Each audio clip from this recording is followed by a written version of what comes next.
사랑과 은혜가 풍성하신 하나님 아버지, 죄 가운데 있었던 저희를 주님의 피로 구원하시고 또 몸된 교회 가운데서 교제하며 또 주님 바라보며 살 수 있도록 도와주신 감사드립니다. 지금 코로나19로 또 전 세계가 또 우리나라가 고통을 받고 있습니다. 이 속에서 우리 신앙 지킬 수 있도록 도와주시고 또 이 와중에도 복음의 손길이 여러 사람에게 미쳐서 참으로 구원받는 역사가 나타날 수 있도록 도와주시옵소서. 또 이 폭풍우는 지나갈 것입니다. 또 그러나 점점 강해지고 있고 또 우리가 어려움을 겪고 있습니다. 그 와중에 더욱 함께 해주시고 또 우리가 더욱 주님 바라보며 살아갈 수 있도록 도와주시옵소서. 또 연말을 맞이해서 우리가 우리 자신을 살펴볼 수 있도록 도와주시고 또 내년을 준비할 수 있도록 도와주시옵소서. 시종을 주님께 맡기며 예수님 이름으로 기도드렸습니다. 아멘. 원래 때는 히브리서 11장을 배우고 있습니다.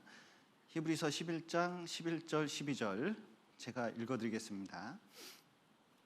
히브리서 11장 11절 12절 신약성경 365페이지 히브리서 11장 11절 12절입니다. 제가 읽어드리겠습니다. 믿음으로 사라 자신도 나이 늙어 단산하였으나 잉태하는 힘을 얻었으니 이는 말씀하신 이를 미쁘신 줄 알미라. 이러므로 죽은 자와 방불한 한 사람으로 말미암아 하늘의 허다한 별과 또 해변의 무수한 모래와 같이 많이 생육하였느니라. 오늘은 이제 사라의 믿음에 대해서 좀 살펴보고자 합니다. 그래서 오랜만에 여성이 나왔기 때문에 넥타이도 웬만하면 분홍색으로 이렇게 오늘 이제 메웠습니다. 사라 그러면 어떤 분은 밥사라를 생각하기도 하고 그리고 옷사라 밥사라 이런 식으로 이제 생각하는 분이 있는데 원래 사라 이름은 사레였습니다. 그러니까 사레라는 뜻은 공주 왕비라는 뜻이고, 그러니까 좋은 집 여자였을 것이 분명하다고 좀 이제 성경을 연구해 보면 생각이 듭니다. 그런데 사라는 아브라함과 동행한 대표, 그러니까 동행할 때 에녹과 사라를 생각하면 동행이 무엇인지 잘 알 수가 있습니다. 그래서 아브라함과 동일한 말씀을 가지고 또 아브라함을 쫓아갔고 또 동일한 길을 걸었고 또 동일한 은혜를 얻었다고 생각이 듭니다. 그래서 이 사라를 통해서 여기 아주 중요한 믿음에 대해서 히브리서 11장에서 좀 이제 말씀하고 있습니다. 이 사라의 가장 큰 문제는 아이가 없었다는 겁니다. 그 당시, 그러니까 지금도 아이가 없으면 좀 그렇거든요.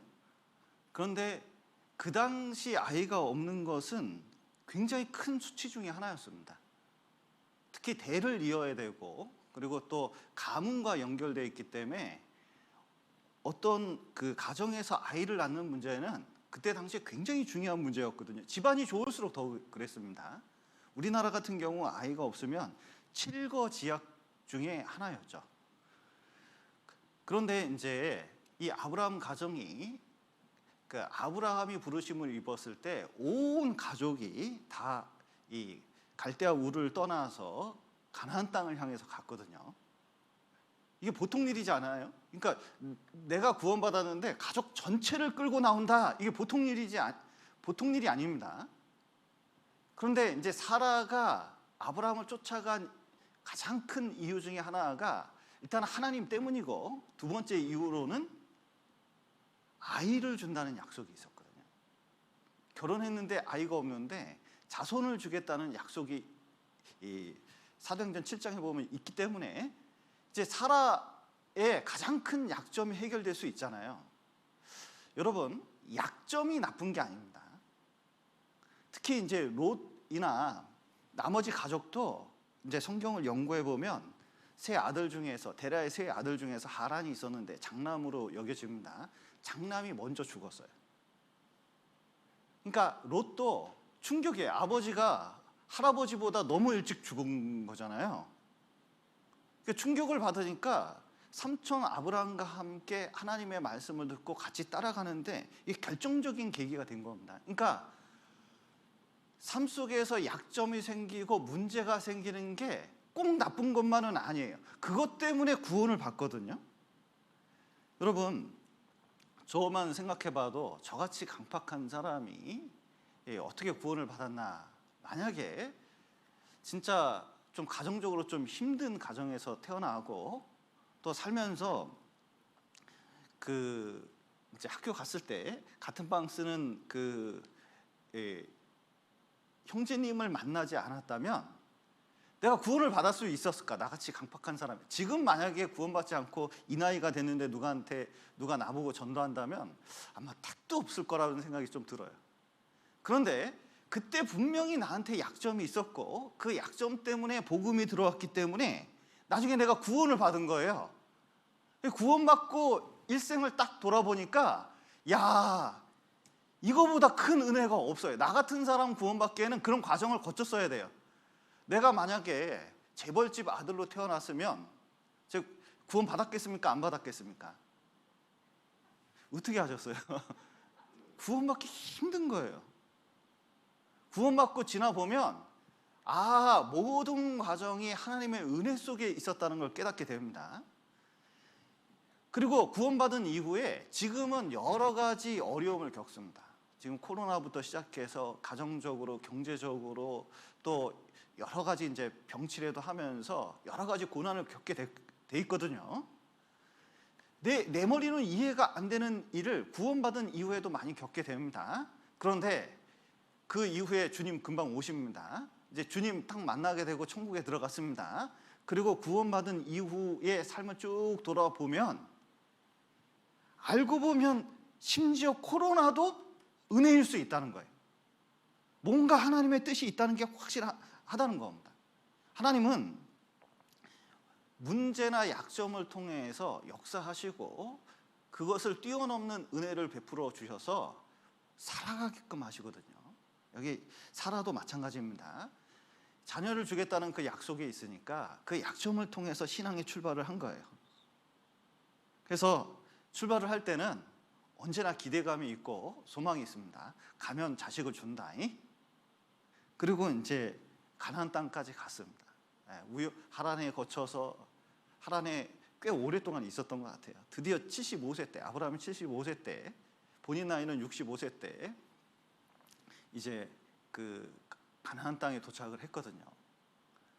그런데 자식을 주고 땅을 준다고 분명히 아브라함이 그랬는데 내가 직접 들은 건 아니고 하나님이 그렇게 하셨다고 그래서 이제 왔는데 기근이 싹 드는데 땅이 있나 봤더니 땅이 없어요. 가나안 땅 브리스 사람이 그 땅을 다 차지하고 있거든요.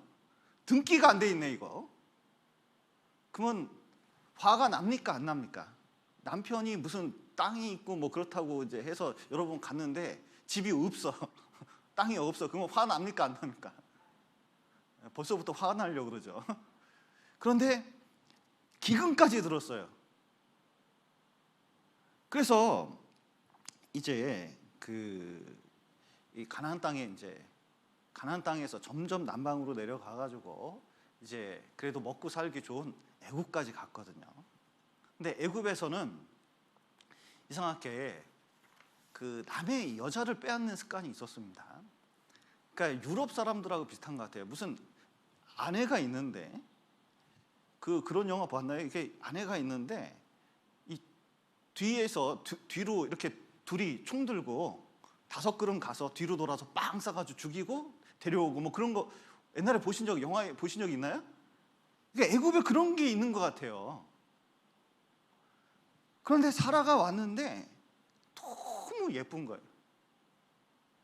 참 희한한 게요. 그 양귀비 그림을 제가 봤습니다. 양귀비를 그린 그림을 봤거든요. 엄청 못생겼어요. 지금 기준으로는 이게 살이 찌고 그렇게 예쁘다고 할 수가 없어요. 근데 그때 기준으로는 그게 예쁜 거예요. 왜냐면 다 홀쭉하니까. 희한해요. 여러분, 외국 여자가 예뻐 보입니까? 우리나라 여자가 예뻐 보입니까? 왜 외국 여자가 예뻐 보이죠? 안 보던 얼굴이거든요. 눈이 좀 크고 코도 오똑하고 뭐 그런 것이 동양 사람에게는 못 보니까 이상하게 서양 사람이 예뻐 보여요. 여러분, BTS 방탄소년단 방탄소년단 얼굴 보신 적이 있으세요? 뭐 그냥 저도 이렇게 얼굴 봤는데 그냥 청년들이구나 이렇게 이제 생각을 했거든요. 그런데 외국 여자들이 이렇게 반응하는 걸 보니까 막 못 살아. 왜 그런지 모르겠어요. 이해가 안 가. 그러니까 그 왜 그런가 이렇게 보면요, 약간 이제 외국에서 오면은 이제 균형만 좀 잡히면 이상하게 자기 나라에서 못 보니까 그게 더 예뻐 보이는 거예요. 그런데 사라가 딱 왔는데 못 보던 애국 스타일이네.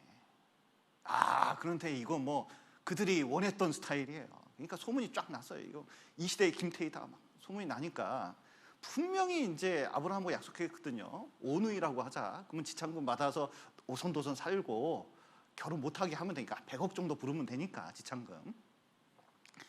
근데 소문이 나니까요, 왕이 이제 야 그렇게 예뻐? 그러면 내 첩 삼아야지. 그래서 100억 줘버리는데 할 말이 없는 거예요. 100억 주면 할 말이 없는 거거든요, 지참금. 근데 그 속에서 하나님이 아시고 사라를 건져냈습니다. 여기서 중요한 것이 있는데, 사라가 아니더라도 다른 여자를 통해서도 아브라함에게 자녀가 날 수 있잖아요. 그러나 하나님께서는 꼭 누구를 통해서 낳아야 돼요? 사라를 통해서 낳는 걸 원하셨어요. 사라를 통해서 낳는 걸 원하셨어요. 왜냐하면 갈라디아서 4장, 지난번에 배우셨죠? 갈라디아서 4장에 보면 사라가 무엇을 상징하고 있냐면 복음으로 우리를 낳으셨다고 했는데 복음을 상징하고 있는 거거든요. 그리고 자유자의 자녀가 자유자가 된다는 것을 나타내려고 사라 아니면 안 되는 거예요. 하나님 뜻은 그렇습니다. 그러니까 사라를 통해서 난다는 것을 언제 확실히 깨달았냐면 이 창세기 12장에서 확실히 깨달은 거예요. 그리고 창세기 15장에 보면, 여기 창세기 15장 보시죠.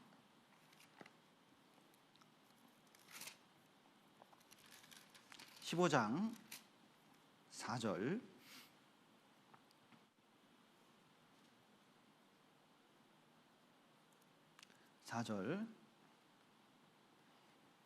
여호와의 말씀이 그에게 임하여 가라사대 그 사람은 너의 후사가 아니라 내 몸에서 날 자가 내 후사가 되리라 하시고 그를 이끌고 밖으로 나아가 가라사대 하늘을 우러러 묵별을 셀 수 있나 보라. 또 그에게 이르시되 내 자손이 이와 같으리라.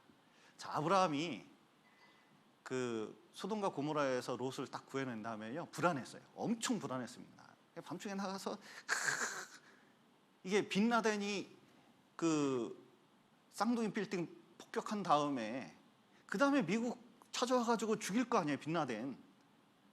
아니 그렇게 큰 제국들을 가가지고 쳐부숴서 롯을 꺼집어냈는데 자객 몇 명만 보내도 이 아브라함의 목숨 왔다 갔다 하잖아요. 그러니까 밤에 잠이 안 와. 너무 큰 일을 저질러 놨기 때문에 잠이 안 오는 거예요. 이게 하늘을 기도하는 거예요. 그랬더니 하나님이 나타나셔서 걱정하지 마라, 내가 네 방패다 이렇게 얘기를 했습니다. 그러면 믿습니다 해야 되는데 아브라함이 이랬습니다. 아휴, 자식도 없고 그냥 우리 종 엘리에셀이나 그냥 잘 지냈으면 좋겠습니다. 이거 막 나가는 거죠, 이 정도 되면. 근데 하나님께서 그런 게 아니라 네 몸에서 날짜가 후사가 될 거다, 분명히 말. 그리고 하늘에 별 봐라. 지금 네 눈 들어서 별 봐. 저 별처럼 많이 있을 거야. 걱정하지 마. 그런데 이때 아주 중요한 사건이, 그걸 믿으니까 하나님이 그걸 뭐로 여겼어요? 의로 여기셨다. 그때 구원을 확실히 받은 겁니다. 그러니까 이제 하나님 말씀은 확실해요. 사라를 통해서, 아브라함을 통해서 자녀가 낳고 많이 나올 것을 말씀하셨습니다. 그런데 이제 1년 지났고 2년 지났고 3년, 이제 애굽에서 올라와서 5년째인데 그리고 이제 기다리고 기다려서 10년째 지금 되고 있거든요. 근데 10년째 되니까 문제가 생겼어요. 뭐냐면 이 창세기 18장에 경수가 끊어졌는지라 그랬는데 이제 임신할 수 없는 나이가 점점 돼가고 있는 거예요. 이제 폐경기가 다가가고 있는 거예요, 이거. 그러면 마음이 급해져요. 이게 너무 급해져요. 도대체 아직까지 안 나면 어떻게, 좀 있으면 폐경기인데 벌써 신체 반응이 오고 있는데 그럼 하나님은 어떻게 애를 낳는다는 겁니까? 그러니까 아브라함보다도 이 사라가 더 급해졌습니다. 그래서 이제 혼란스러웠고 그리고 소망이 점점 없어져 가니까 이 사람이 급해지고 꼭 얻고 싶은 게 있으면 어떻게 돼요? 하나님 말씀보다는 다른 가능성을 점점 찾아보는 겁니다. 10년 기다렸으면 됐지. 그리고 폐경기도 다가오는데. 그러면 도대체 애를 못 낳는 게 내 문제일까 아브라함 문제일까? 곰곰이 생각해 보니까 요즘 같으면 병원 가면 되는데 그때는 병원이 없잖아요. 곰곰이 생각해 보세요. 그러니까 내가 문제일까 아브라함이 문제일까? 여러분, 아브라함이 문제겠습니까? 사라가 문제겠습니까? 사실은 하나님의 때가 되지 않아서, 하나님께서는 뭘 원하셨냐면 이들에게 믿음을 원했고, 이들에게 이삭을 나중에 잉태하잖아요. 이삭의 잉태는 예수님이 잉태의 표본입니다. 그러니까 예수님은 동정녀 마리아에서 나잖아요. 그러니까 사람에서 난 게 아니잖아요. 그러니까 그것을 진직의 예고편으로 보여주는 게 아브라함과 사라라고 할 수 있습니다. 그러니까 모든 사람에게 그것을 알려줄 필요가 있어요. 그럼 믿음으로 잉태한다는 것을 보여줘야 되거든요. 그런 것이 실제 있다는 것을 가르쳐주기 위해서 이 사라를 예를 들려고 한 거예요. 그리고 우리도 마찬가지입니다. 우리도 여기 생명을 잉태하고 하나님의 생명을 잉태하는 것은 말씀대로밖에 안 되는 거예요. 그것을 아브라함과 사라에게 가르쳐주려고 하면 태를 끊어야 되거든요. 그런데 이 사라 입장에서는 그걸 알 수가 없죠. 하나님이 진지하게 보여주질 않으니까. 그 말씀만 믿으라는 거예요. 말씀만 준다. 그러니까 그런데 말씀이 이제 하도 이제 기다리고 폐경기는 다가오고 결과는 안 나오고 하니까 마음이 조급하잖아요. 그러니까 그때부터 이상하게 조급하면 하나님 말씀이 안 보이기 시작하고 그 다음부터 뭐가 보냐면 상황하고 자기 꾀만 보입니다. 그러니까 이게 사라가 문제나 내가 문제냐 아브라함이 문제냐 보다가 주변에 무슨 제도가 있냐면 그때 중동에 시바지 제도 같은 게 있거든요. 옛날에 시바지 좀 아셔요? 그 집안에 누가 자녀가 없어요. 그러면 남편이 문제인지 아내가 문제인지 잘 모르는 경우가 있잖아요. 그러면 아들이 문제일 가능성이 높습니까? 아내가 문제일 가능성이 높습니까? 자손을 못 낳아 집안에. 그러면 누가 문제일 가능성이 커요? 대부분 아들이 문제일 가능성이 큽니다. 이제 의학적으로 그래요. 왜냐면 이제 설교 시간에 그러니까 남자 쪽이 문제일 가능성이 커요. 예. 물론 이제 여자 쪽에 문제가 있을 수도 있죠. 근데 대부분 남자 쪽이 문제가 있을 가능성이 큽니다. 그런데 옛날에는 그 시바지 제도를 들여가지고 이제 여자를 데려와서 동침해가지고 임신을 하면 그 여자는 내쫓고 이 아기만 딱 받는 거예요. 중동에서도 그 비슷한 제도가 있었는데 그걸 얼핏 들었네. 그런데 주변 사람이 다 그러고 있는데 잘 보니까 나도 자식이 없잖아. 그런데 생각을 해보니까 애굽에서 데려온 몸종 하갈이 있거든요. 갈라디아에서는 하가라고 그랬습니다.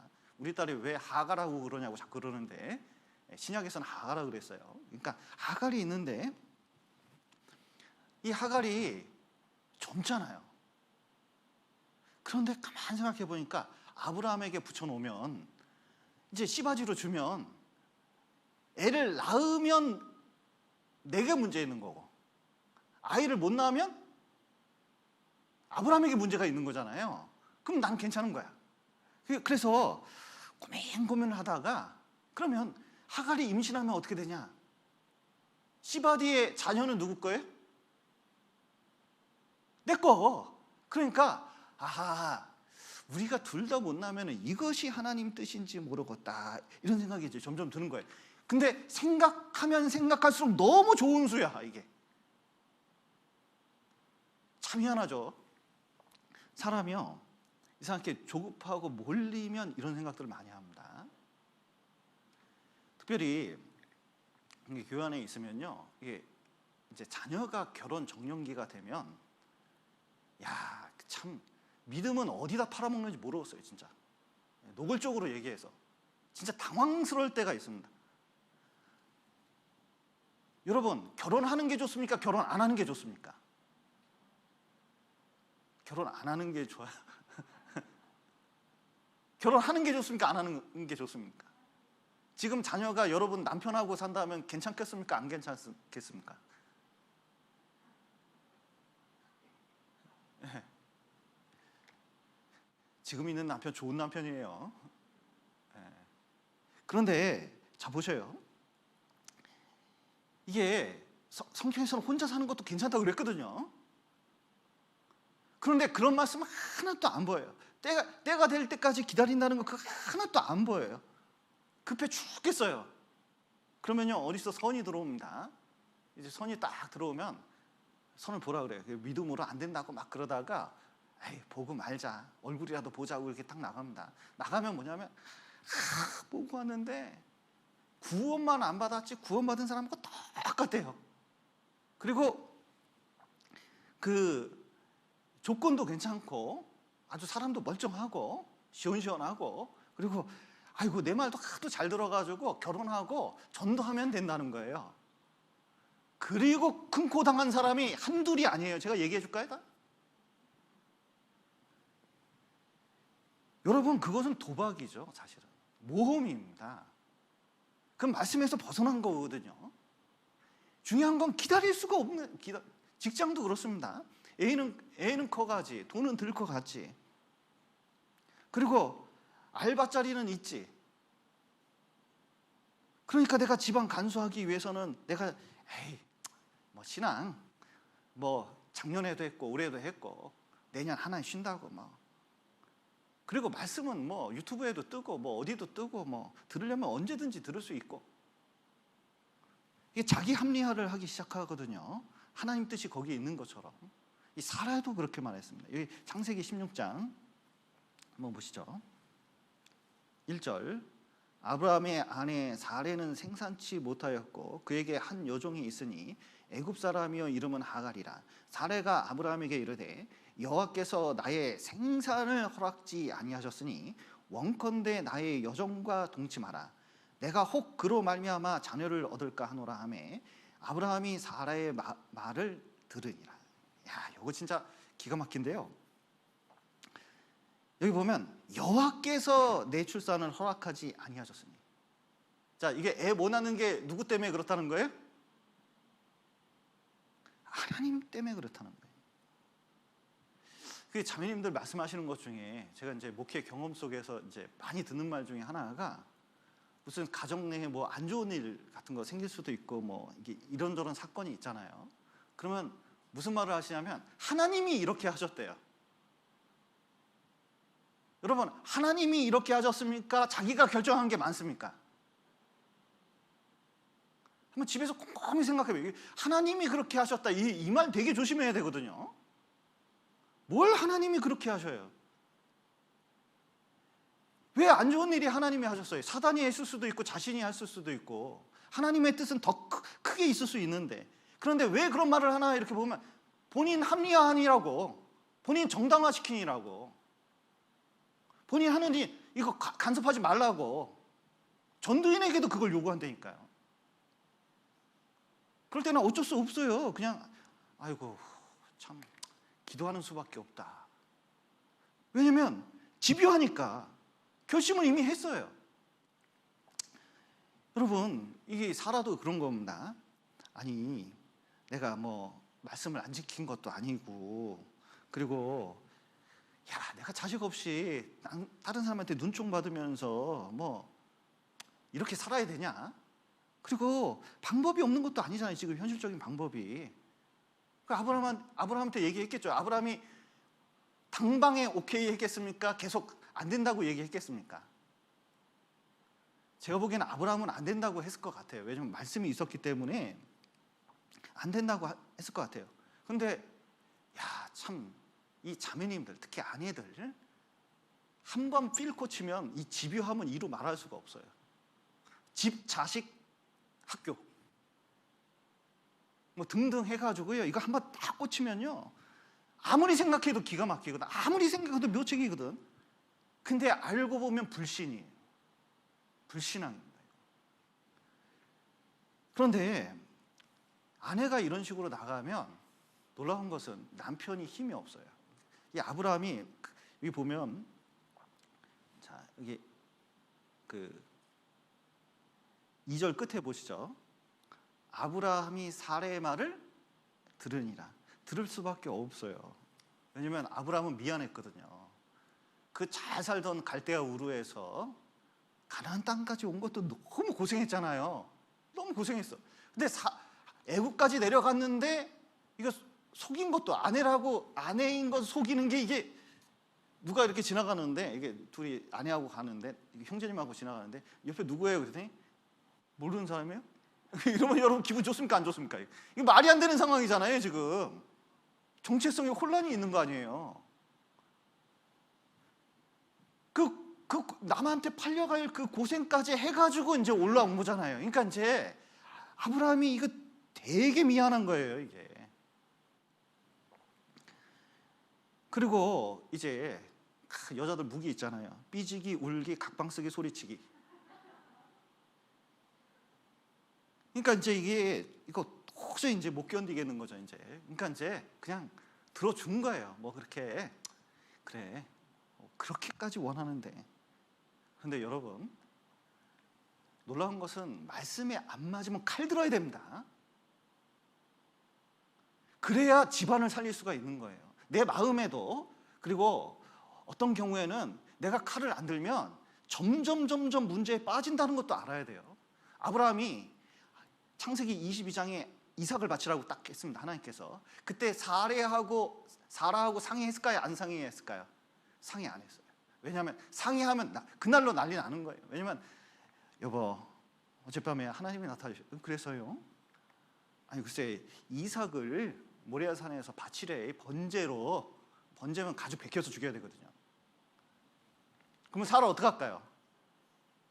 바지 끄댕이 잡고 이 하라방구가 진짜 이게 뭐 노망이 들어도 보통 노망이 들었나 하면서 붙잡고 막 울면서, 너 죽고 나 죽자, 차라리 나를 죽여라, 나를 바쳐라, 막 그럴 거예요. 그러면 바칩니까? 못 바칩니까?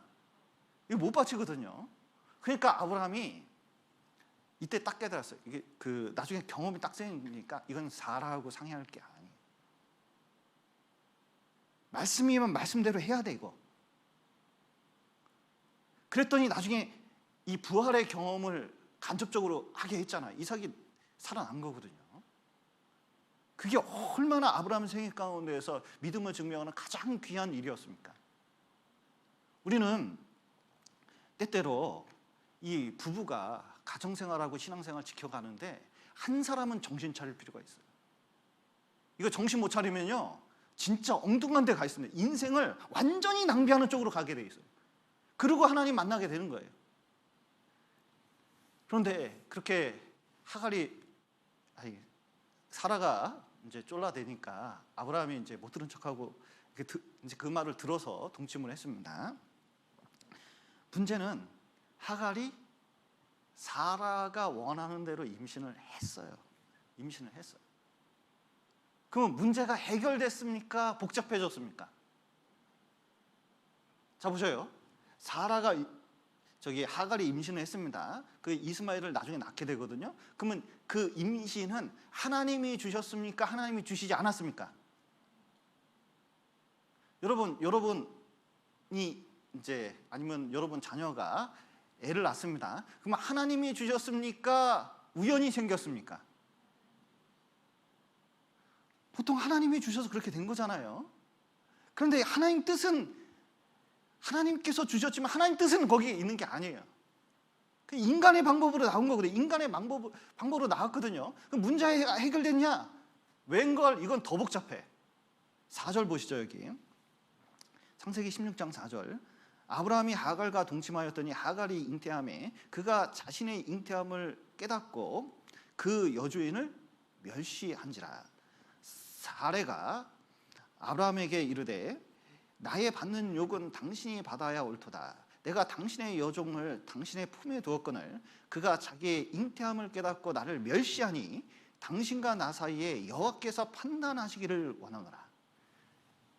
보면 참 이 사례도요, 이게 약간 이 부분에 있어서는 약간 이성을 잃었어요. 나의 받는 욕을 당신이 받아야 옳도다. 이 무슨 뜻이에요? 다 당신 때문에 그래. 여러분, 이거 누구 아이디어예요? 자기 아이디어. 그리고 남편한테 돌리는 거예요. 당신이 욕을 받아야 옳도다. 당신이 그러니까 저 여자까지 이러지. 그러는 거예요.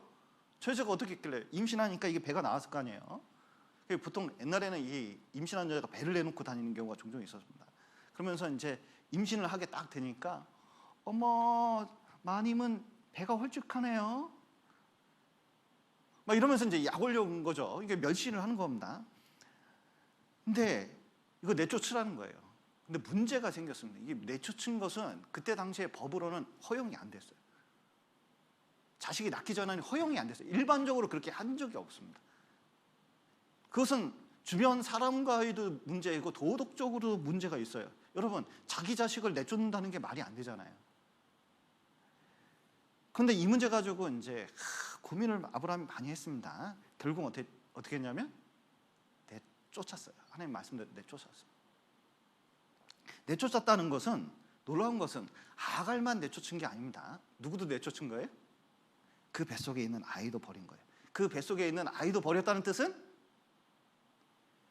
그 자녀가 하나님이 주신, 하나님이 약속했던 그 자녀가 아니라는 것을 뭐냐면 인정한 겁니다.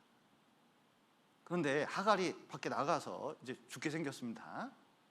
그런데 죽을 지경에 이르렀을 때 하나님께 나타나셔서 야, 그냥 돌아가이. 그래서 하갈이 뉘우치고 돌아가서 말을 잘 들었습니다. 아브라함도 인정을 할 수밖에 없었어요. 하나님이 돌아가라 해서 돌아왔는데 받아줘야지. 그런데 이제 돌아와서 말을 잘 들으니까 진정 국면에 들어섰습니다. 그리고 이스마엘을 낳았어요. 문제는 이스마엘 낳는데 예쁩니까? 안 예쁩니까? 사라 보기에는. 하갈이 옆에 있는데 이게 좋아도 좋을 수가 없어요. 아브라함은 이스마엘 보면서 웃는 경우가 거의 없었을 것 같아요. 왜냐하면 두 여자 사이에 본인만 곤란한 거예요. 애도 곤란하고. 이스마엘은 아브라함과 사라의 불신의 합작품입니다. 이거. 그러니까 나중에 아람 민족이 이스마엘을 통해서 나타나는데 이제 이스라엘과 얼마나 싸워요. 그 문제가 그때부터 시작해서 지금까지 끊임없이 일어나고 있다는 걸 알 수가 있습니다. 그래서 인간의 꾀가 결코 해결책이 안 된다는 걸 보여주는 거예요. 결국 사라의 문제는 뭐가 문제였을까? 믿음 중에서도 기다리지 못했겠어 그런 거거든요. 이 기다림의 문제였다고 할 수 있습니다. 인내하지 못했기 때문에 그런 거예요. 우리도 신앙생활 하면서 이상하게 참지 못하고, 왜냐하면 지금 기회가 딱 지나면 기회가 없을 것 같아요. 지금 이 집을 사야 되고, 지금 이 학교를 들어가야 되고, 지금 이 사람하고 결혼해야 되고, 딱 그 생각이 딱 바뀝니다. 그러면 말씀에 비춰서 생각해볼 겨를도 없이 그거 뭔가 해버리거든요. 그런데 그 결과가 나중에 영향을 미치는 게 너무 길게 영향을 미쳐요. 여기 잠언 14장 한번 보시죠.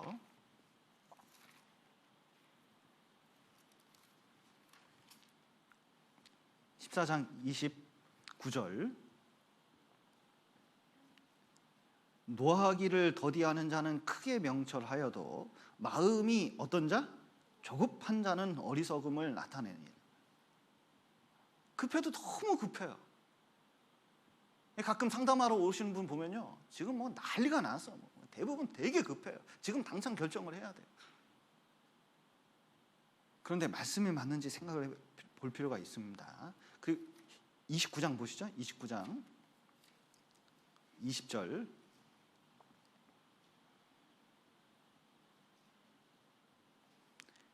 내가 언어에 조급한 사람을 보느냐, 그보다 미련한 자에게 오히려 바랄 것이 있느니라. 생각나는 대로 말하는 사람들이 있죠.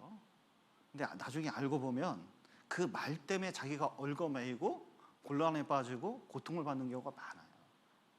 급할 필요 없습니다. 여러분, 급할 필요 없어요. 하나님 그렇게 급한 분 아니에요. 급할 필요 없어요. 이 문제가 생긴 경우 한번 살펴보면, 이 카메라가 쫓아올라나 모르겠다. 이게 이렇게 모세가 이제 십계명 돌판을 받으려고 이제 올라갔습니다. 그런데 분명히 돌아오기까지 기다리라고 그랬거든요. 그러면 돌아오기까지 기다리라는 것은 돌아온다는 겁니까? 못 돌아온다는 겁니까? 물통 하나 탁 차고 지팡이 하나 짚고 올라갔거든요. 도시락은 안 쌌어요. 그리고 이제 저 불꽃이 활활 타는 시내산 꼭대기에 올라가서 하나님 만나러 올라갔는데, 백성이 이렇게 지켜봤거든요. 분명히 올라갔거든. 그러면 80 노인이 올라가서 지금 하루, 이틀, 3일 지났어요. 아니 또 10일을 지났네. 그러면 열흘 지났으면요, 걱정이 돼요, 안 돼요? 아, 나 뭐 먹고 산다냐? 어떻게 됐다냐? 근데 문제는 뭐냐면 저기 올라가면 죽는 거예요. 아이고, 걱정되네. 20일 지났습니다. 확실히 죽었다 이거, 큰일 났다 이거. 어떡하냐? 그러면 광야에까지 나와서 어떡하냐? 이거 지도할, 우리를 인도할 사람이 어디냐 이거. 그러더니 막 상의하더니 뭐였어요? 금반지 깨고 뭐 막 하더니 붓속에 확 넣으니까, 아론의 말입니다. 이걸 확 넣었더니 금송아지가 나왔대. 이런. 그리고 우리를 인도할 여호와래요. 이게 하나님이래요. 금송아지 보고 하나님이라는 이름을 거기다 썼습니다. 근데 40일 탁 돼서 모세가 십계명, 하나님이 직접 써준 십계명 들고 이렇게 탁 내려왔더니 어떻게 됐어요? 세상에 십계명 보여주려고, 하나님이 직접 쓴 말씀을 보여주려고 이렇게 왔더니 밑에서 우상 섬기고 있어요. 얼마나 화가 났으면 이거 던져가지고 깨버렸겠습니까? 그리고 그날 3,000명이 죽은 겁니다. 이스라엘 백성이 해야 되는 건 기다리는 거였어요. 사울도 마찬가지입니다. 지금 블레셋하고 싸우는데 이제 미치겠어요. 그때 당시에 싸움은 선지자가 와서 제사를 지내고 싸워야 되는데 사무엘이 안 와. 7일 후에 와야 되는데, 문제는 7일 동안 이렇게 기다리면서요, 병력을 모아놨는데, 그때 당시는 예비군 시기거든요. 모았다가 지금 분위기 잡고 싸워야 되는데 점점 시간이 늦어지니까 이거 흩어지기 시작하는 거예요. 점점 안 되겠어요. 이거 너무 급해요. 이거 어떻게 할 수가 없어. 가만히 생각해 보니까 자기도 기름 부음 받은 자잖아 이거. 그러면 나도 해도 되네? 그리고 제사를 탁 지내버렸죠. 그러면 무슨 일이 생겼어요? 바로 그때 사무엘이 온. 그러면서 뭐냐면 너무 급해서 이 제사를 어쩔 수 없이 지냈다고 했는데, 사무엘이 뭐라면 그것 때문에 하나님이 당신을 버렸다고 했습니다. 다른 사람 세울 거라고. 여러분, 본인은 엄청 급하고 당연하다고 생각하지만 하나님 보시기에는 사실은 믿음 없음의 결과가 그렇게 되는 경우가 많습니다. 불신앙의 결과가 그렇게 되는 경우가 많아요. 여러분, 인내해야 성공할 수 있습니다. 에디슨도 전구 실험 하나 하는데 뭐 수만 번을 실험을 했대죠. 그리고 지금 전구가 나온 거잖아요. 1만 시간의 법칙이라는 것이 있는데, 어떤 분야의 성공자든 1만 시간 이상 투자해야 성공한다는 거예요. 인내가 그만큼 필요하다는 겁니다. 근데 신앙에서는 더욱 그래요. 다윗을 보십시오. 그리고 신앙의 선진들을 보십시오. 욥을 보셔요. 믿음의 가장 큰 특징이 뭐죠? 참는 거. 끝까지 참는 거. 여러분, 하나님은 왜 우리를 통해서 인내하게 하고 참게 하고 기다리게 할까요? 왜 그럴까요? 기다려야 인내해야, 그리고 참아야 그게 진짜 믿음. 그거 진짜 하나님 보고 믿지 않으면 절대로 못 참아요.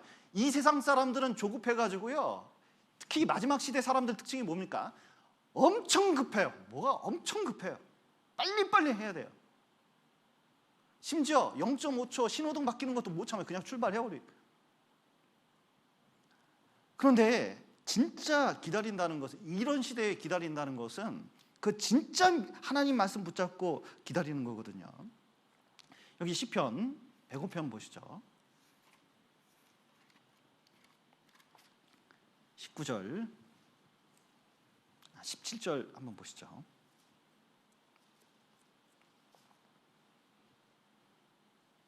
17절. 한 사람을 앞서 보내셨으며 요셉이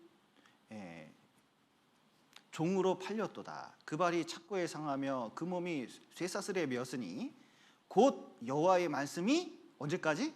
응할 때까지라. 그 말씀이 저를 단련하였도다. 여러분, 인내의 시간이 필요한 이유는 무엇이냐면, 하나님 말씀하셨는데 그게 이루어지는 때가 있는데, 그 이루어지려면 그만큼 시간이 필요해요. 그때까지 구원받은 사람이 해야 될 일이 뭐냐면 반드시 기다려야 돼요. 요셉은요, 떡 맡은 가는장, 술 맡은 가는장 해몽을 해줬습니다. 떡 맡은 가는장은 죽을 것이고 술 맡은 가는장은 살 것이라고 이제 해몽을 했는데, 야, 술 맡은 가는장 탁 나갈 때 저를 좀 생각해 주세요 얘기했습니다. 뭐 그만한 권력이면 총리 정도 되고 왕하고 술 따르는 정도면 영의정, 좌의정 그 정도 되는 건데, 실력가잖아요. 생각만 조금 하면은 그냥 끌어당길 수 있거든요, 자기 권력으로. 그런데 나가자마자 나갔다는 그 기쁨 때문에 요셉의 말은 어떻게 했어요? 종이니까 기억도 못했어요.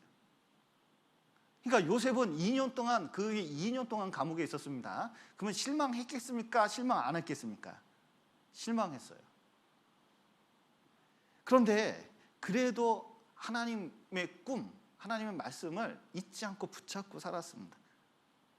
그 속에서 굉장히 연단됐거든요.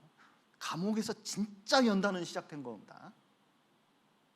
그런데 2년 만에 적절할 때, 바로의 꿈이 있을 때 요셉을 탁 꺼내서 총리로 만들잖아요. 하나님의 때는 따로 있는 것이거든요.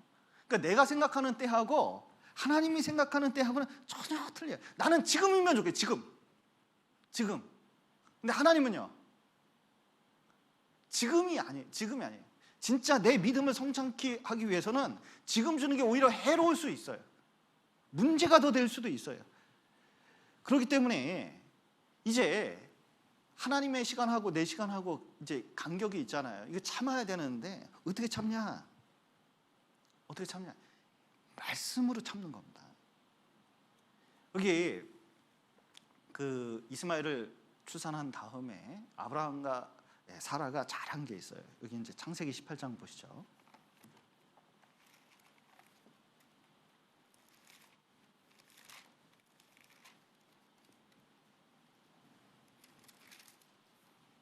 (18장) 1절. 여호와께서 마불의 상수리 숲을 근처에서 아브라함에게 나타나시니라. 오정 즈음에 그가 장막문에 앉았다가 눈을 들어 본즉 사람 셋이 맞은편에 섰는지라. 그가 그들을 보자 곧 장막문에서 달려나가 영접하여 몸을 땅에 굽혀 가로되, 내 주여, 내가 주께 은혜를 입었사오면 원컨대 종을 떠나 지나가지 마옵시고 물을 조금 가져오게 하사 당신들의 발을 씻으시고 나무 아래서 쉬소서. 여기 보면 아브라함이 이렇게 있는데, 지나가는 사람이 있는데 붙잡은 거예요. 이게 뭐냐면 전도한 겁니다. 옛날 베두인 족속, 이 텐트에 있는 사람은 일단 핸드폰이 없어요. TV도 없습니다. 책도 별로 없어요. 그럼 뭐만 있어요? 넓은 광야하고 하늘만 있는 거예요. 그럼 뭐 했냐면 간절히 기도하는데, 정말 간절한 것은 아브라함 마음속에 하나님을 소개하고 싶은 마음이 간절했던 사람입니다. 지나가는 사람만 있으면 붙잡고 얘기하는 거예요. 그래서 문 밖에 있는 거예요. 그냥 쉬러 이렇게 텐트 치고 있는 게 아니라 늘 전도하려고 하는 마음으로 바깥에 있는 겁니다. 이게 밖에 있는, 문 밖에 있는 거는 이게 일하는 거예요. 그리고 전도하려는 마음이 간절했다는 걸 보여주고 있어요. 그러면 딱 붙잡고 이제 드립니다. 그럼 손님이 왔어요. 그럼 손님이 오면 음식 대접은 다 누가 해요? 사라가. 그러니까 사라가 이걸 좋아해야 돼요? 싫어해야 돼요? 이게 좋아해야 가능하지. 형제는 형제들 아무리 좋아하고 집에 데려오고 싶어도 자매가 이러면 그 다음에 옵니까? 절대로 안 옵니까? 절대로 못 와요. 그러니까 아브라함과 사라가 이때까지 뭐였냐면 한 14년 동안 계속 복음 전하고 전도하는 일이 이거를 계속했다는 걸 보여주는 거예요. 여러분, 믿음에서 실패하고 뭔가 문제가 생겨도 진짜 하나님께서 이 아브라함과 사라를 귀하게 여기시는 것은 끊임없이 복음을 전하려고 그러고 하나님을 전하려고 그러고 그리고 어떻게 해서든 하나님 앞에 온전히 살려고 노력했다는 게 이게 기특한 겁니다. 그러다가 이제 현현하신 예수님 그리고 천사 둘을 데리고 사람의 모양으로 왔습니다. 이게 성경에 보면 천사가 날개가 없어요. 그룹은 날개가 있어도 천사는 날개가 없습니다. 그러니까 사람 모양으로 이렇게 온 거예요. 이렇게 쭉 오는데, 자, 보통 같으면 그냥 지나갈 수 있는데 아브라함은 분명히 잡아서 이렇게 잡고 이제 딱 얘기해 보니까 이거 하나님 믿는 사람 정도가 아니라 이거 여호와께서 오신 거예요. 이거 보통 일이 아니죠. 그러니까 가가지고 이거는 사라가 잡을 게 아니에요. 본인이 가서 직접 짐승 잡고 그리고 음식 준비 요리하라 그래가지고 쫙 대접을 하는 겁니다. 여러분, 대접하는 게 나쁜 게 아닙니다. 저는 이 교회에서도 참 이게 그 양극단이 있다는 생각이 들어요. 전도인이 오거나 아니면 손님이 오면 그 잘 대해주자. 한쪽은 너나 나나 형제인데 뭐 그렇게까지 하자 뭐 이런 게 있습니다. 근데 성경은 어떻게 하라고 돼 있어요? 접대하라고 돼 있습니다. 창세기만 잘 살펴봐도 접대 잘하는 사람들이 하나님께 복을 받은 사람이 많아요. 그런 거 아낄 필요가 없습니다. 다른 데서 아끼고 접대하는 것은 잘하는 게 신앙생활의 비법 중에 하나예요. 그런데 이제 어쨌든 이제 그 와가지고 이제 말을 그 여호와께서 말씀을 하셨습니다. 예수님께서 말씀하신 거죠. 여기 11절 보시죠. 11절. 아브라함과 사라가 나이 많아 늙었고 사라의 경수는 끊어졌는지라. 사라가 속으로 웃고 이르되 내가 노쇠하였고 주인도 늙었으니 내게 어찌 낙이 있으리요. 여호와께서 아브라함에게 이르시되 사라가 왜 웃으며 이르기를 내가 늙었거늘 어떻게 아들을 낳으리요 하느냐. 여호와께 능치 못할 일이 있겠느냐. 기한이 이를 때에 내가 내게로 돌아오리니 사라에게 아들이 있으리라. 사라가 두려워서 승인치 아니하여 가로되 내가 웃지 아니하였나이다. 가라사대 아니라 내가 웃었느니라. 예, 이게 그 장막 딱 들어가는데 아브라함에게 얘기를 했습니다.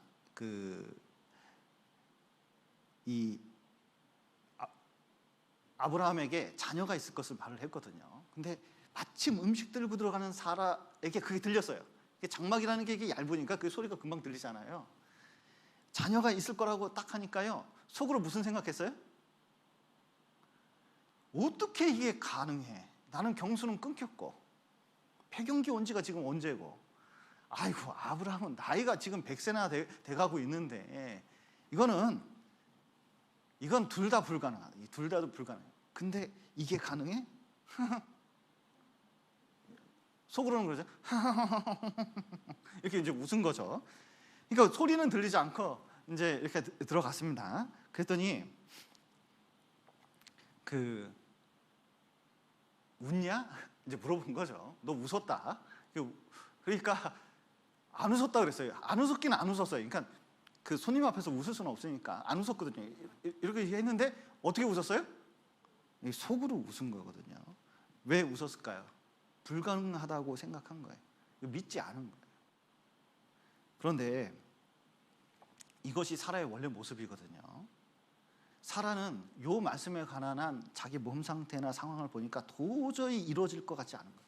그래서 어떻게 하냐면 여종에게 몸좀 붙여가지고 이스마엘 낳으려고 하고, 그리고 또 하갈이 자기 비웃으니까 내쫓아버리고, 그리고 현실적인 문제만 바라보고 있고, 그리고 마음은 자식 문제에 관한 마음이 완전히 고갈되고 메말라 버린 상태라 이거 도저히 불가능하다고 생각하는 거예요.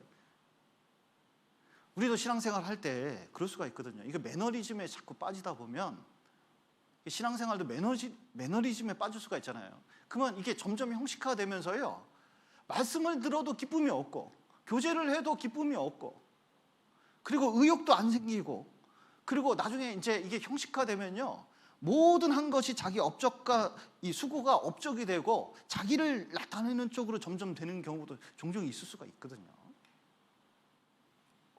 그런데 이때일수록 말씀을 받을 필요가 있습니다.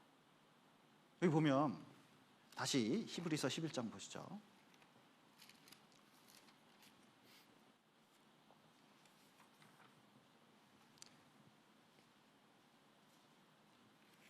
히브리서 11장 11절, 믿음으로 사라 자신도, 아브람뿐만 아닙니다. 사라도 믿음이 있어야 되거든요. 사라 자신도 나이 늙어 단산하였으나, 이제 도저히 아이를 낳을 수가 없는 상태였습니다. 잉태하는 힘을 얻었으니 이는 약속하신 이를 미쁘신 줄 알미라. 이 사라가 어떻게 잉태하는 힘을 그리고 믿음을 갖게 되느냐, 딱 한마디였거든요. 여호와께 능치 못할 일이 있겠느냐? 아니 어떻게 이게 가능해? 이게 참 황당하네. 이러고 들어가는데 여호와께 능치 못할 일이 있겠느냐? 약속하신 건 반드시 이루지 않냐? 하나님이 신실한 분 아니냐? 능력이 없는 분이냐? 그런데 그 말씀을 탁 잡으니까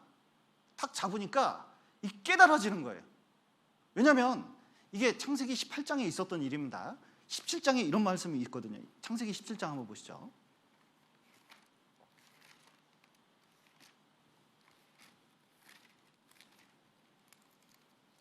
17장 15절,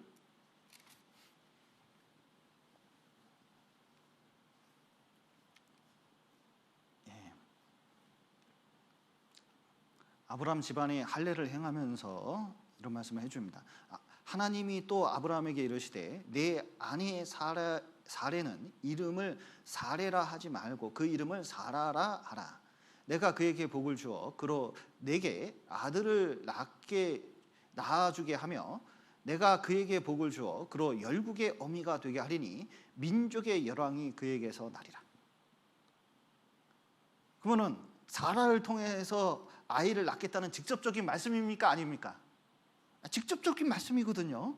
근데 18장에 가면 그걸 못 믿고 웃고 있는 거예요. 근데 여호와께 능치 못할 일이 있겠느냐, 딱 그 한 말씀 때문에 딱 꽂혔습니다. 하나님이 해주시는구나, 분명히 해주실 거다. 그러니까 그때부터 뭘 얻게 됐어요? 잉태하는 힘을 얻게 됐습니다. 여러분, 우리는 힘이 좀 필요합니다. 이거 뭐 체력도 좀 필요하겠지만 마음의 힘이라는 게 이게 굉장히 필요하거든요. 농사하는 사람이 농사 지을 힘이 없어요. 마음이 없어졌어. 그러면 농사 짓습니까? 안 짓습니까? 학생이 지금 이제 수능 봤나? 수능을 보는데 시험 공부를 하는데 공부할 힘이 없어. 그냥 의욕이 없어. 그러면은 얘 공부합니까? 안 합니까? 근데 갑자기 얘가 무슨 소망이 생겼어요. 나는 뭐가 되겠어? 나는 어떻게 되겠어? 딱 이 소망이 딱 들어왔습니다. 그러면은 얘 공부할까요? 안 할까요? 무지하게 열심히 하거든요. 제가 그랬거든요. 여러분, 애들한테 쪼여서 공부시키려고 하지 말고 좀 꿈을 심어줘요. 제발. 너는 뭔가 될 수 있다는 꿈이 심어줘요. 그러면 어떻게 하냐면 공부라는 게 힘든 겁니다. 공부라는 게 어려운 거잖아요. 그런데 이거 고생해서 지나면 좋은 게 있다 생각이 되면요, 공부 열심히 하는 거예요. 근데 좋은 것은 안 보여주고 쪼이기만 하면 반항심만 올라오게 되잖아요. 신앙생활도 마찬가지입니다. 신앙도 이상하게 이렇게 하다가 힘을 다 잃어버리잖아요. 그러면 교제도 힘이 없고 말씀도 힘이 없어요. 성경도 안 읽고 기도도 안 하고 교제도 별로, 전도할 힘은 더군다나 없고. 그러면서 영적 침체라는 게 다 오는 거거든요. 이럴 때 진짜 필요한 게 뭘까? 이게 말씀이 귀에 들려야 되거든요. 말씀이 귀에 들려. 아는 게 중요한 게 아니라 진짜 이게 탁 꽂혀가지고 믿음으로 변해야 되거든요. 그러면 확실히 믿으면 이게 힘이 생기게 돼 있어요. 아, 말씀대로 이루어진다. 하나님께서 내 기도를 들어주신다. 그리고 교제를 통해서 형제자매님들이 나를 위로한다. 여러분, 교제가 위로가 돼 보십시오. 사람 차고 넘쳐요. 교제가 판단이 돼 보십시오. 오고 싶어도 오고 싶은 마음이 없어요. 교제에 주님의 이 역사가 나타날 수 있도록 하는 것은 굉장히 좀 필요하거든요. 여러분, 우리는 가정생활, 그리고 교제생활, 그리고 복음을 전하는 데 있어서, 신앙 봉사생활 하는 데 있어서 진짜 필요한 게 뭐냐? 이 하나님의 능력, 힘이 필요하거든요. 근데 그 힘을 어디서 가져오냐? 말씀에서 가져오는 겁니다. 말씀이 그만큼 중요한 거예요. 여기 이사야 40장 한번 보시겠습니다.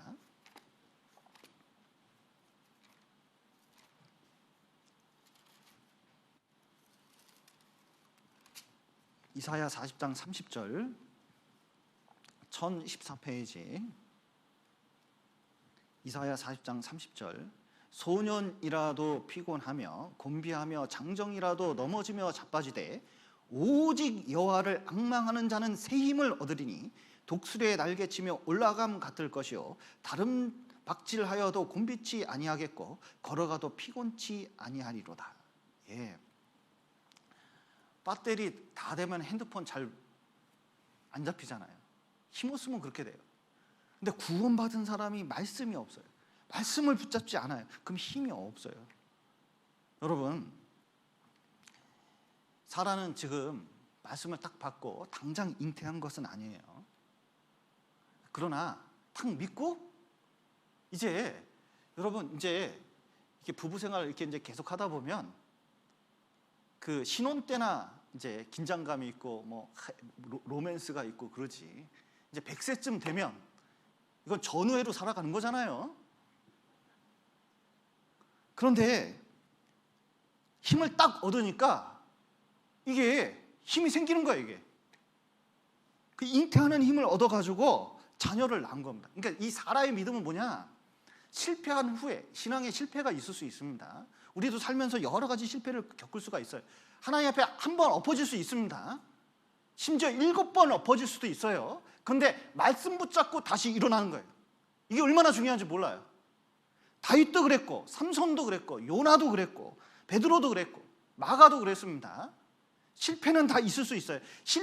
과거의 실패가 문제가 아니에요. 진짜 문제는 지금 내가 말씀을 붙잡고 믿음이 있냐 없냐. 믿음이 있으면 다시 일어나서 힘있게 살아갈 수가 있거든요. 여기 전도인도 마찬가지입니다. 여기 한번 보시죠. 베드로 전서 4장 11절.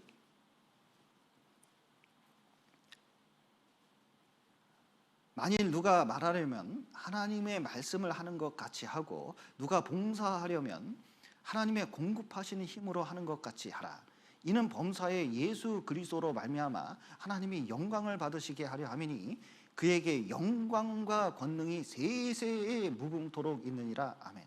자, 보십시오. 말씀을 전하든 봉사하든 이게 누가 말씀하는 것처럼 하느냐? 이거 뭐냐면 하나님께서 하시는 것처럼 하면은요, 놀랍게도 하나님이 그만한 힘을 주신다는 거예요. 제가 제일 의지하는 말씀 중에 하나거든요. 하나님께서 전심으로 자기를 향하는 자에게 능력을 베푸신다고 말씀하셨습니다. 여러분 보십시오. 지금 가나안 땅을 들어가야 돼요. 이스라엘 민족이. 근데 가나안 땅에 보니까 그냥 사람들이 거대해요. 땅은 좋은데 너무 거대해요. 싸우면 질 것 같아요. 지리도 잘 모르겠어요. 큰일 났어요. 무기도 현찮아요. 그래서 이스라엘 백성은 대성통곡했습니다. 근데 여호수아 갈렙은 자, 들어가자 그랬습니다. 왜 들어가자고요? 1번 객기 때문에, 2번 말씀 때문에. 좀 어려웠어요? 자, 왜 여호수아 갈렙은 가자고 그랬냐면 원래 성격이 그래서 말씀 붙잡고 오거든요. 여러분, 우리도 시선을 돌려야 됩니다. 이 하나님께 이 말씀을 돌리고 하나님께 집중하면서 믿음을 재각성할 필요가 있어요. 옛날의 신앙이 아니라 지금 내게 필요한 믿음을 달라고 이거 하나님께 시선을 돌릴 필요가 있어요. 붙잡을 필요가 있어요. 이 고릴라 실험이라고 있습니다. 이게 뭐냐면 이 농구 선수 5명이 농구공을 튀기면서 이제 이렇게 건넵니다. 그러면 몇 회를 건너는지 세는 거예요. 보통 한 90회 정도, 한 60회 정도 이렇게 건네면서 세게 만듭니다. 그러니까 관찰하는 사람이 세게 만들어요. 끝난 다음에 물어봅니다. 거기 고릴라 지나간 거 봤어요? 그래요. 농구를 하는데 여기 고릴라가 하나 지나갔다는 거예요. 그거 봤어요? 그래요. 그러면 실험한 사람들한테 물어보면요, 이거 농구공 건넨 거 세니라고 고릴라 큰 게 지나갔는데 아무도 못 봤대요. 아무도. 참 희한하죠. 공만 집중하면 아무것도 안 보여요.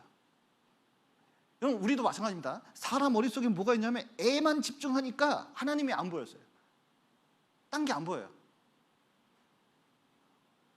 하나님께만 집중하면 또 세상이 안 보여요. 이게 희한해요. 우리는 딱 그렇게 만들어요. 초점을 맞추면 딴 게 안 보이게 돼 있어요. 내가 이게 연구를 해보니까 사람은요, 2가지를 동시에 한다는 게 이게 쉬운 일이 아닌 거예요. 그냥 말씀 준비하면 말씀 준비해야 되고, TV 보려면 TV 봐야지, 둘 다 동시에 한다는 게 불가능하더라고요. 이게 해보니까. 있을 수가 없어요. 그러니까 하나님은 한 가지만 집중하도록 한 거예요. 신앙생활도 한 가지에만 집중하도록 한 거예요. 그런데 내가 지금 뭐 잡고 있냐, 말씀 붙잡고 있냐, 세상 붙잡고 있냐, 그거 구분할 필요가 있다는 겁니다. 제가 알코올 중독 걸린 사람 봤거든요. 그런데 대부분 다 못 고친다 그럽니다. 제 정신병원 2년 동안 전도하러 다녔는데 의사들은 알코올 중독 손을 흔듭니다. 그런데 희한한 것은 구원받은 분이 있는데 병원에서도 구원받은 분이 있고 나중에도 그런 분이 있습니다. 말씀 딱 붙잡으니까요, 집안에서도 포기한 분이 구원받으니까 완전히 제정신 돌아왔어요. 야, 난 그거 이해가 안 가요. 어떻게 의사들은 세상에서는 불가능하다고 아주 그냥 딱 낙인 찍었는데 완전히 변한 거예요. 어떻게 그렇게 변했나 봤더니 말씀이 확실히 들어왔어요. 구원을 확실히 받으니까, 구원받으니까 그걸로 끝난 게 아니라 소망이 생겼어요. 하늘에 소망이 생겼어요. 살아갈 소망이 생긴 거예요. 하나님을 의지할 대상이 생긴 거예요. 옛날에는 아무도 의지할 사람이 없는데, 자식도 의지가 안 됐는데, 남편도 의지가 안 됐는데, 딱 생기니까요, 버틸 수가 있는 겁니다. 여러분 보십시오. 말씀이 소망을 줘요. 왜냐하면 말씀대로 이루어지기 때문에. 그러니까 어떻게 하냐면 지금 살아갈 힘을 주게 돼 있습니다. 여러분, 말씀을 붙잡아야 내가 교제에 참여할 힘도, 그리고 전도할 힘도, 그리고 기도할 힘도 생기는 거예요.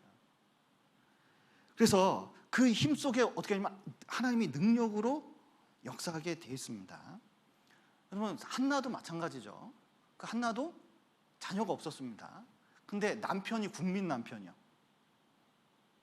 그러면 위로가 될 것 같잖아요. 근데 분인나가 있는데 분인나가 진짜 집안에 분란을 일으켜요. 그래서 분인나인 것 같아요. 그래서 불을 지펴요. 막. 어머, 너는 자식도 없는데 나는 자식 많네. 막 그러면서 이제 약 올리기 시작하는데 막 진짜 세상 말로 열딱지가 나는데요. 이거 도저히 참으서. 근데 남편이 와서 아니, 그래도 여보, 내가 당신한테 이게 선물을 딴 애보다 2배 주고 다정한 말로 하고 막 하는데 그게 위로가 됩니까? 안 됩니까? 위로가 안 되는 거예요. 하나님께 가서 막 간절히 이 성막 근처에 가가지고 간절히 기도했더니 타락한 제사장, 엘리 제사장이 야, 술 먹고 이런 데서 그러면 안 되지, 여자가 이렇게 얘기한 거예요. 그랬더니 이제 사정 얘기를 술 먹고 이러는 게 아니라 내 사정 좀 들어보세요 하면서 쫙 얘기했습니다. 들어보고 뭐라 그래요? 걱정하지 마, 이게 하나님께서 주실 거야. 그냥 이 사람은 엘리 제사장은 믿음이 없는 사람이거든요. 근데 그 얘기 했어요. 근데 그걸 말씀으로 딱 받아들인 거예요. 그리고 사무엘 난 거. 여러분, 누가 말했느냐가 중요한 게 아니에요. 말씀 잘했냐 못했느냐가 중요한 게 아닙니다. 그날 하나 딱 꽂히면 돼요. 그럼 뭐가 있냐? 나한테 잉태하는 힘이 딱 생기는 겁니다. 하나님은 이제 그 인내를 통해서, 그 말씀 붙잡는 기간을 통해서 이 안에서 더욱 역사하게 되고 끝내는 힘을 낳게 돼요. 그리고 우리에게 무엇을 주려고 하냐면, 보십시오. 히브리서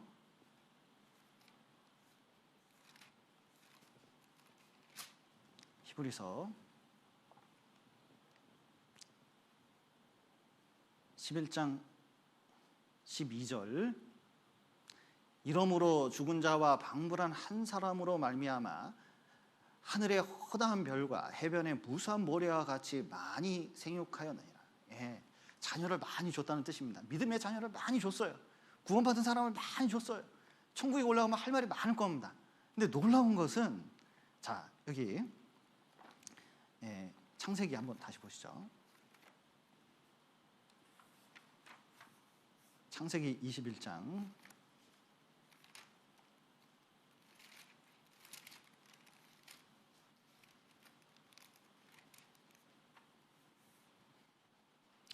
1절부터 여호와께서 그 말씀대로 사라를 권고하셨고 여호와께서 그 말씀대로 사라에게 행하셨으므로 그 말씀대로 행하셨습니다. 사라가 잉태하고 하나님의 말씀하신 기한에 미쳐 늙은 아브라함에게 아들을 낳았으니 아브라함이 그 낳은 아들 곧 사라가 자기에게 낳은 아들을 이름하여 이삭이라 하였고 그 아들 이삭이 난지 8일 만에 그가 하나님의 명대로 할례를 행하였더라. 아브라함이 그 아들 이삭을 낳을 때 100세라. 사라가 가로되 하나님이 나로 웃게 하시니 듣는 자가 다 나와 함께 웃으리로다. 또 가로되 사라가 자식들을 젖먹이겠다고 누가 아브라함에게 말하였느뇨 마는 아브라함 노경에 내가 아들을 낳았도다 하니라. 여기 지금 사라가 뭐 하고 있습니까? 이삭 볼 때마다 웃음이 나. 이렇게 예쁜, 그 참 희한하죠. 저는 청년 때는 아기를 그렇게 좋아하지는 않았거든요. 근데 지금 아기들 보면 너무 예뻐. 근데 나이 들어서 자기 손주를 보면요, 그 우리 이제 집사님 한 분이 계셨는데 자기는 집사님들 손주 낳고 카톡에 막 그 푸사에 올려놓고 막 그러는 거 딱 질색이, 난 절대로 그거 안 하는데. 근데 어느 날 보니까 손주를 낳는데 거기 있어요. 보니까 너무 예쁜 거예요. 이게 너무 예쁜 거예요. 그러니까 나이가 들면 이 손주가 어떻게 하면 너무 예뻐요. 그런데 이 100세에 낳은 아기, 자기는 90세에 낳은 이 아기, 이거 예뻐도 너무 예뻐. 볼 때마다 너무 예뻐. 그러니까 웃음이 안 날 수가 없어요. 그런데 지금 있는 웃음은 창세기 18장의 웃음하고 틀립니다. 창세기 18장은 무슨 웃음이에요? 이게 어떻게 알아요? 이게 자조적인 거면, 이게 도저히 내 인생은 뭐 이러다가 마는 거지 뭐 이렇게 생각을 하는 거예요. 근데 말씀으로 잉태해서 탁 이삭을 낳으니까 그때부터 어떻게 돼요? 이건 보통 기쁨이 아니에요. 인생의 최고의 기쁨을 맛보게 되는 겁니다. 말년에. 그리고 그 감사함이라는 건 이루 말할 수가 없어요. 하나님이 나로 웃게 하시니 듣는 자가 다 나와 함께 웃으리로다 말씀했는데, 여러분, 하나님께서는 우리가 울기를 원하실까요? 웃기를 원하실까요? 웃기를 원하세요. 웃기를 원하는데 우리가 어떻게 하길 원하냐? 말씀을 붙잡고 때로는 눈물을 흘리면서 씨를 뿌릴지라도, 고통의 시간이 올지라도, 이 코로나 시간이 있을지라도 이게 전부가 아니기 때문에 이때 가장 중요한 게 뭐냐? 말씀을 붙잡고 내 신앙을 꽉 붙잡는 거예요. 어떻게 해서든 붙잡아가지고, 그리고 어떻게 해서든 신앙 지켜내서 끝내는 나를 통해서, 자, 교회를 통해서 구원받은 사람이 있습니다. 그러면요, 그거 하나 때문에 기뻐할 수 있어요. 그게 나한테 언제 돌아올지 몰라요. 또 놀라운 것은 이제 이 믿음을 통해서 주님이 잉태됩니다. 주님의 역사가 나타나요. 천국에 가면 이것 때문에 우리가 얼마나 기뻐할지 모릅니다. 그리고 나중에 믿음의 결과를 보면요, 이게 이러지 않았으면 이게 어떻게 됐을까, 그런 생각이 들게 돼 있고요. 여러분, 우리도 다른 건 몰라도 이제 좀 말씀을 재각성하고 진짜 꽉 또 붙잡고 삶 속에 이 말씀이 더 나타날 수 있도록 이 역사하면서, 그리고 주님이 주신 이 축복 그리고 복을 반드시 주님 오시기 전에 이게 좀 받았으면 좋겠습니다. 그래서 힘있게 신앙생활을 해나갔으면 좋겠습니다. 같이 기도하시겠습니다. 사랑과 은혜가 풍성하신 하나님 아버지, 죄 가운데 있었던 저희를 주님의 피로 구원하시고 또 주님의 몸된 교회 가운데에서 말씀을 배우며 신앙을 지킬 수 있도록 도와주신 감사드립니다. 우리가 때때로 힘을 잃을 때가 있습니다. 그러나 환경 때문에 또 사람 때문에 그런 경우 많이 있습니다. 그러나 그 속에서 말씀을 주시고 말씀을 붙잡을 수 있도록 도와주시고 또 일어날 수 있는 힘을, 또 주님 앞에서 생활할 수 있는 힘을 주시고 그 힘으로 이 세상을 이기고 살아갈 수 있도록 도와주시옵소서. 또 그 힘으로 많은 역사가 우리 자매님들에게, 형제님들에게 있고 또 후일에 우리가 웃을 수 있도록 도와주시옵소서. 오늘 귀한 시간 허락하신 감사드리며 예수님 이름으로 기도드렸습니다.